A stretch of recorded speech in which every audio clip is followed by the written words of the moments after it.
so this could get a little monotonous. I'm going to have to do that a couple of times. I don't know how much you want to actually watch that, but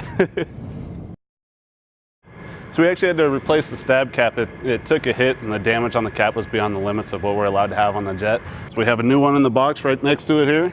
All the substructures checked out good, so now we know we just need to get the cap back on, and we'll go from there.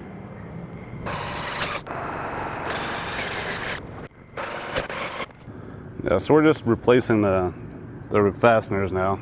I'll hold these nut plates in. So next step is going to be get the sealant off, replace all that, and then we'll get the new stab cap on.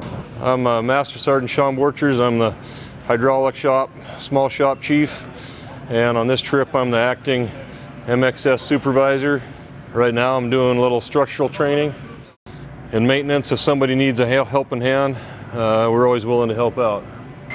Here, if something doesn't break for your specialty, you don't really have a lot to do. So if another shop like structural here needs some help, people tend to jump in and do it.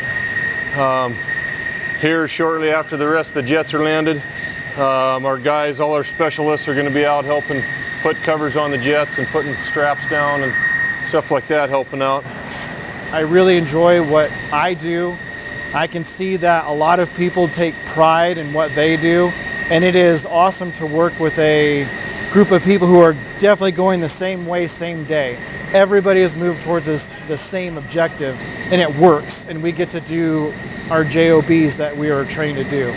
You get to know people, you travel with them around the world, and it's just what you do. You can't do the job by yourself, so when somebody else needs a hand, you help them out.